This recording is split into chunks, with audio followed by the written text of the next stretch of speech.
शिक्षा मंत्री सबिता इंद्रा रेड्डी ने कहा है कि नौकरी चाहने वालों को मन लगाकर पढ़ाई करनी चाहिए और आगामी प्रतियोगी परीक्षाओं में सरकारी नौकरी प्राप्त करनी चाहिए। चेवेल्ला निर्वाचन क्षेत्र के बेरोजगार अभ्यर्थियों के लिए चेवेल्ला विधायक काले यादव की आर्थिक सहायता से एसआई कांस्टेबल ग्रुप 3 और ग्रुप 4 कोचिंग छात्रों के लिए 60 दिनों के लिए निःशुल्क प्रशिक्षण शिविर का आयोजन किया जा रहा है।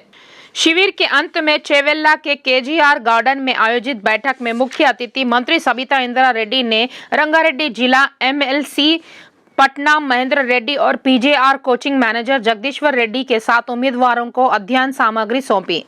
विधायक माधवराम कृष्णराव ने कुक्कड़पल्ली निर्वाचन क्षेत्र के एक सरकारी स्कूल का दौरा किया। इस मौके पर कुछ स्पोर्ट्स प्रोग्राम भी किए गए। विधायक माधवराम कृष्णराव ने मूसापेट अल्लाहपुर संभाग के सरकारी स्कूलों में पढ़ने वाले छात्रों को स्कूल बैग, नोटबुक और शब्दकोश वितरित किए। विधायक ने शिक्षा को प्राथमिकता देने के लिए सरकार की तारीफ की।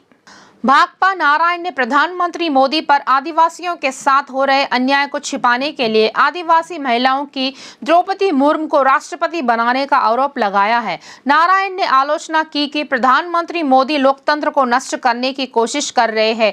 यह विश्वास करते हुए नारायण सनसनीखेज आरोप लगा रहे हैं कि वे धोखा देंगे, जैसे महाराष्ट्र में हुआ और सरकार को उखाड़ फेंका। जीएचएमसी और एचएमडीए संयुक्त रूप से शहर के चारों ओर विभिन्न पार्क विकसित कर रहे हैं। हाल ही में एचएमडीए शहर की सीमा के भीतर 6 और शहरी वन पार्क विकसित करेगा। मंत्री सबिता इंद्रा रेड्डी और इंद्रकरण रेड्डी आज इन पार्कों का उद्घाटन करेंगे।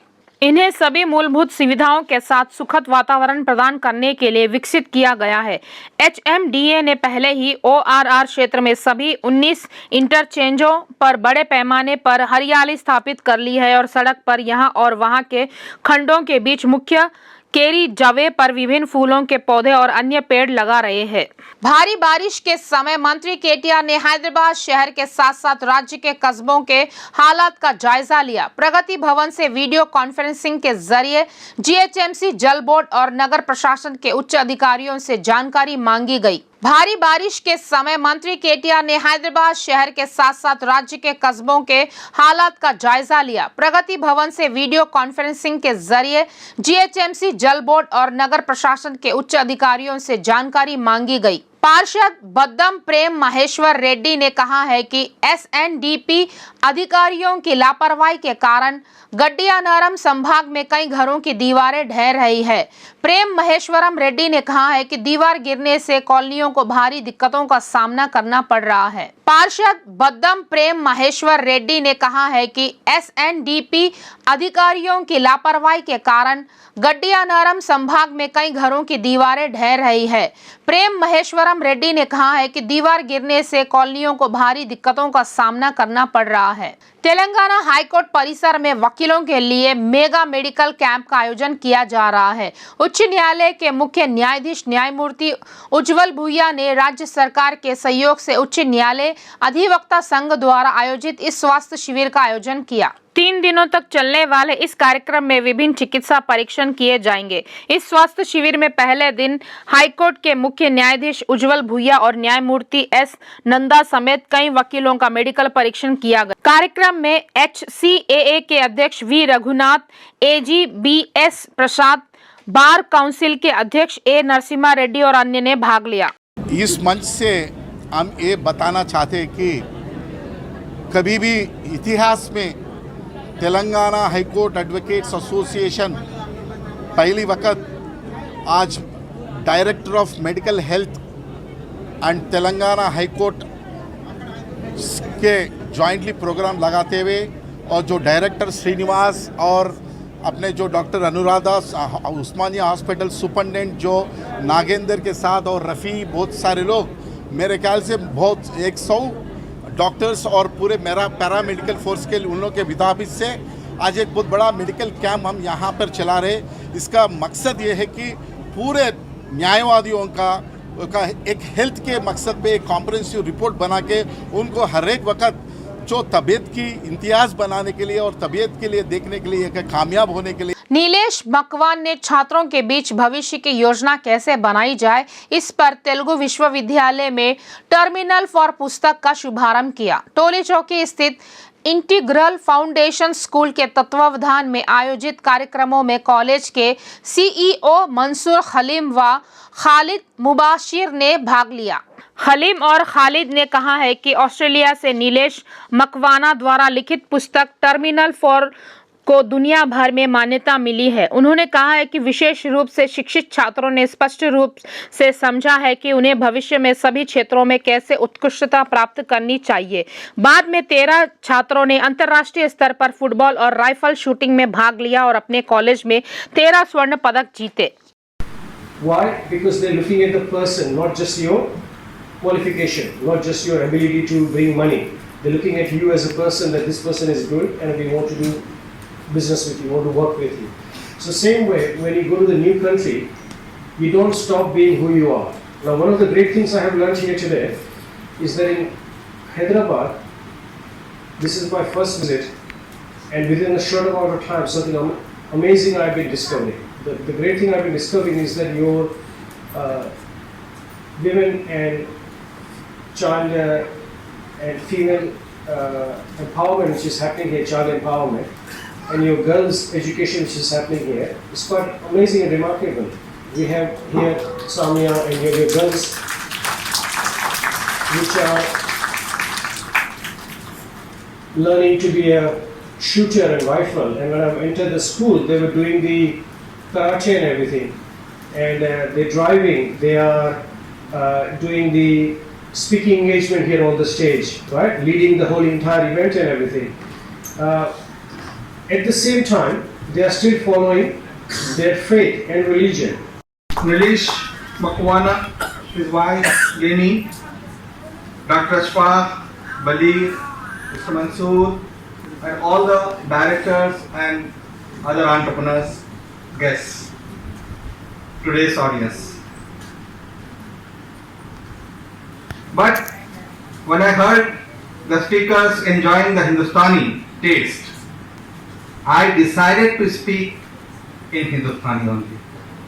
So my first tribute to today's speaker is that Mirza Ghalib told, देखना तकरीर की लज्जत के जो इसने कहा, देखना तकरीर की लज्जत के जो इसने कहा, मैंने ये जाना कि गोया ये भी मेरे दिल में है। साइबराबाद सीपी स्टीफन रविंद्र ने मूसी बाढ़ में डूब रहे युवक को बचाने वाली ट्रैफिक पुलिस को बधाई देने के साथ साथ इनाम दिया। जैसे ही हिमायत सागर जलाशय के फाटकों को उठाया गया, बाढ़ का पानी सर्विस रोड पुल पर चढ़ गया। जेबीटी इंजीनियरिंग कॉलेज में पढ़ने वाला अरविंद बाढ़ के पानी की तेज धार को भांपे बिना सर्विस रोड पर आगे बढ़ गया। पानी के तेज बहाव के कारण बाइक ने नियंत्रण खो दिया और सड़क किनारे बह गई। अरविंद तेज बहाव में बहने लगा। किसी तरह वह लोहे की छड़ को पकड़कर मदद के लिए गुहार करने लगा। मौके पर पहुंची राजेंद्र नगर ट्रैफिक पुलिस ने वैन की मदद से पीड़ित और उसके 2 पहिया वाहन को बाहर निकाला। युवक की जान बचाने के लिए स्थानीय लोगों और सीपी रविंद्र ने ट्रैफिक पुलिस को बधाई दी है। ये सीन सोशल मीडिया पर वायरल हो गया है। सीपी रविंद्र ने अरविंद गौड़ को बचाने वाले हेड कांस्टेबल, बैग ड्राइवर, मालोंग थानेदार राकेश व विजय की प्रशंसा करते हुए उन्हें पुरस्कृत किया। नलागुंडा पुलिस और ईस्ट जोन पुलिस ने मिलकर चैन स्क्रैचर्स में शामिल 2 अपराधियों को गिरफ्तार किया है। पुलिस ने इनके पास से चोरी का पैसा बरामद कर लिया है। पुलिस ने जांच के दौरान बताया कि अफजल, सागर और रवि अपनी बुरी आदतों के चलते चोरी और चैन स्नैचिंग में शामिल है। पुलिस ने कहा है कि जब दोनों बाइक मैकेनिक के रूप में जीवन यापन कर रहे थे, तब उन्हें जलसा की आदत हो गई और उन्होंने चोरी का सहारा लिया। आरोपियों को गिरफ्तार कर न्यायिक हिरासत में ले लिया गया है। नलाकुंडा पुलिस ने बताया कि उनके पास से कुल 30 ग्राम के 2 सोने की चैन और 1.50 लाख नगद बरामद हुए हैं।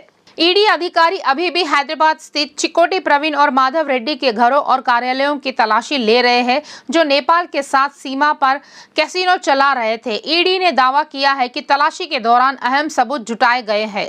ईडी के अधिकारियों ने पाया कि तेलंगाना और एपी की कई हस्तियां चिकोटी प्रवीण के संपर्क में है। ईडी के अधिकारियों ने माधव रेड्डी द्वारा इस्तेमाल की गई कार से मंत्री मल्ला रेड्डी से संबंधित विधायक स्टिकर की पहचान की। ईडी के अधिकारी 14 घंटे से तलाशी अभियान चला रहे हैं। तलाशी के साथ ही चिकोटी प्रवीण, उसकी पत्नी और बेटे से भी ईडी के अधिकारी पूछताछ कर रहे हैं। ईडी अधिकारियों ने कहा है कि प्रवीण द्वारा इस्तेमाल की गई रेंज रोवर कार में मूल्यवान दस्तावेज जब्त किए गए हैं। सोशल मीडिया में चल रहे अभियान को लेकर माचल्ला निर्वाचन क्षेत्र के निदेशक राजव शेखर रेड्डी ने साइबराबाद पुलिस में शिकायत दर्ज कराई है कि शिकायत में कहा है कि यह कहकर झूठा प्रचार किया जा रहा है कि फिल्म में कुछ जातियों का अपमान किया गया है। जब फिल्म 12 अगस्त को रिलीज होनी है तब प्रतिबंध के नाम पर चलाए जा रहे अभियान को लेकर निदेशक ने पुलिस में शिकायत दर्ज कराई। निदेशक राजशेखर ने कहा है कि सोशल मीडिया पर माचेरला निर्वाचन क्षेत्र के नाम पर कुछ फर्जी वीडियो को ट्रोल किया जा रहा है। उन्होंने मांग की है कि इस तरह का दुष्प्रचार करने वालों के खिलाफ सख्त कार्रवाई की जाए। भारत ने तीसरा वनडे जीत लिया है, जिसमें टीम वेस्टइंडीज के खिलाफ खेल रही है। 2 वनडे जीतकर भारत ने पहले ही सीरीज जीत लिया था। बुधवार रात तीसरे वनडे में टॉस जीतकर पहले बल्लेबाजी की।